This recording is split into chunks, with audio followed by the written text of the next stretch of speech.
Hello दोस्तों, welcome to crime tracker channel. आज हम बात करने वाले हैं एक ऐसी अभिनेत्री के बारे में जिसके खूबसूरती के दीवाने करोड़ों लोग हैं, जिसका स्टारडम ऐसा कि उनके सामने बड़े से बड़ा सुपरस्टार का स्टारडम भी फीका पड़ जाता था। उस अभिनेत्री को बहुत से सुपरस्टारों ने अपने मतलब के लिए इस्तेमाल किया, चाहे वो अक्षय कुमार हो या विनोद मेहरा। यकीन मानिए, जितना अभिनेत्री का चेहरा खूबसूरत था उससे कहीं ज्यादा उनकी किस्मत बदसूरत थी। जी हाँ दोस्तों, हम बात कर रहे हैं बॉलीवुड के मशहूर अभिनेत्री रेखा जी का, जिन्हें द बॉलीवुड क्वीन कहा जाता है। हालांकि रेखा की जिंदगी अपने आप में एक पहेली से कम ना थी। दोस्तों, आखिर रेखा किसके नाम से सिंदूर लगाती हैं और रेखा हमेशा साड़ी ही क्यों पहनती हैं, ये सब कुछ जानेंगे इस वीडियो में। रेखा जी का जन्म 10 अक्टूबर 1954 को चेन्नई तमिलनाडु में हुआ था। उनके पिता जेनिन गणेशन जो कि एक तमिल एक्टर थे और उनकी माता का नाम पुष्पावली था, वो भी एक तमिल एक्टर रही।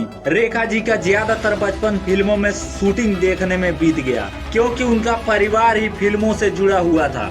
दोस्तों, बहुत ही कम लोगों को यह बात पता होगी कि रेखा का असली नाम क्या था। चलिए हम बताते हैं। रेखा जी का असली नाम भानु रेखा गणेशम था। वो एक हिंदू परिवार से ताल्लुक रखती हैं। रेखा ने अपनी फिल्मी कैरियर की शुरुआत एक तेलुगु फिल्म में बाल कलाकार के रूप में की थी। उस फिल्म का नाम रंगूला रत्नम था, लेकिन हिंदी सिनेमा में उन्होंने 1970 के फिल्म सावन भादो से बॉलीवुड में अपनी कैरियर की शुरुआत की। दोस्तों, 99% लोग रेखा के साथ हुए बेहद शर्मनाक घटना के बारे में नहीं जानते होंगे। वो एक फिल्म के सेट पर यौन शोषण का शिकार हो गई थी। बात उन दिनों की है जब रेखा अपनी पहली उड़ान भरने की कोशिश कर रही थी। महबूब स्टूडियो में अनजाना सफर फिल्म के शूटिंग के सेट पर एक भयानक हादसा हुआ, जैसा कि रेखा द अनटोल्ड स्टोरी नामक पुस्तक में बताया गया है। रेखा को एक रोमांटिक सीन शूट करना था। उनके साथी कलाकार विश्वजीत चटर्जी ने रेखा को उनके पीठ से पकड़ लिया था और उसके बाद रेखा के होठों पर अपना होठ दबा दिया। रेखा को इस पर प्रतिक्रिया देने का समय ही नहीं मिला, जबकि निर्देशक ने 5 मिनट तक कट नहीं बोला। सेट पर खड़े लोग ये देखकर सीटियां बजाने लगे, जिससे रेखा ने अपनी आंखें नीचे की, लेकिन उनकी आंखें आंसुओं से भर गईं। यकीनन ये बहुत शर्मनाक हरकत की विश्वजीत चटर्जी ने, जिससे हमें पता चलता है बॉलीवुड लड़कियों के लिए कभी सुरक्षित नहीं रहा है। बॉलीवुड में यौन शोषण आम बात है। दोस्तों, बॉलीवुड में रेखा का पहला अफेयर जितेंद्र कुमार से हुआ। दोनों ने एक साथ अनगिनत फिल्में की, लेकिन रेखा जितेंद्र के साथ काफी सीरियस थी। जब रेखा जितेंद्र से मिली तब जितेंद्र की शादी शोभा कपूर से हो गई थी, लेकिन जब जितेंद्र और रेखा की डेटिंग की अफवाहें उड़ने लगी तो रेखा को सब लोगों ने घर तोड़ने वाली बोले, जिससे जितेंद्र और रेखा के रिश्ते का अंत हो गया। उसके बाद रेखा का नाम अभिनेता किरण कुमार के साथ भी जोड़ा गया, जिससे किरण कुमार ने साफ साफ इनकार कर दिया। दोस्तों, रेखा जी का एक और अफेयर सुर्खियों में बना रहा विनोद मेहरा के साथ। बताया तो ये यहाँ तक जाता है कि विनोद मेहरा ने रेखा से चुपके से शादी कर ली। जब विनोद मेहरा अपनी माँ कमला मेहरा से मिलने गए तो उनकी माँ ने रेखा को मारने के लिए सैंडल तक उठा लिया, जिससे रेखा को बहुत दुख हुआ और उन्होंने सारे रिश्ते तोड़ लिए। हालांकि 2004 में सिमी ग्रेवाल के दिए गए इंटरव्यू में रेखा ने इसे सिरे से खारिज कर दिया। यकीनन फिल्मी दुनिया की चकाचौंध में सच और झूठ का पता लगाना मुश्किल ही नहीं, नामुमकिन है। अमिताभ बच्चन और रेखा का नाम हमेशा विवादों से घिरा रहा।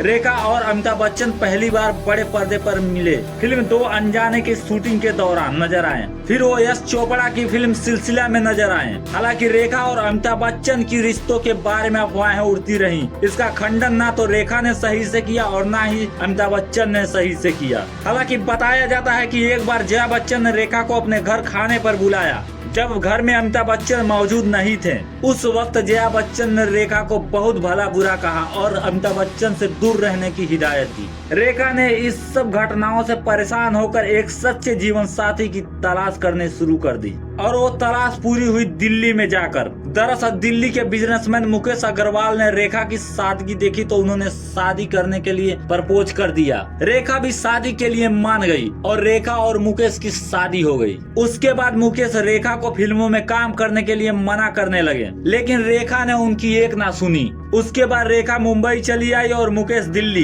इन सब कलेशों के बीच मुकेश को डिप्रेशन ने घेर लिया और उन्होंने 2 अक्टूबर 1990 में पंखे से लटक कर फांसी लगा ली। लोगों ने इसका पूरा दोष रेखा के ऊपर डाल दिया। हालांकि मुकेश ने अपने सुसाइड नोट में भी लिखा था कि मेरी मौत का जिम्मेदार कोई नहीं है, मैं खुद हूँ इसका, और किसी को फंसाया ना जाए इसमें। इस घटना से रेखा के ऊपर बहुत बुरा असर पड़ा। दोस्तों, रेखा ने उसके बाद कभी भी शादी नहीं की और न ही उनके एक भी बच्चे हुए। आपने अक्सर देखा होगा रेखा सिंदूर और साड़ी पहनती हैं। जब काफी लोगों ने ये सवाल रेखा जी से पूछा कि आप सिंदूर क्यों पहनती हैं, रेखा ने कहा, मैं जिस जगह से बिलोंग करती हूँ यह एक फैशन है, वहाँ पर यह एक फैशन के तौर पे देखा जाता है। हालांकि सबको पता है सनातन धर्म में ये चीजें मान्य नहीं है। दोस्तों, रेखा ने अपनी जिंदगी में बहुत कष्ट उठाए, चाहे वो प्यार हो, परिवार हो, सब जगह वो हार गईं और उनको धोखा ही मिला। दोस्तों, रेखा को 2010 में राष्ट्रपति भवन में पद्मश्री से सम्मानित किया गया।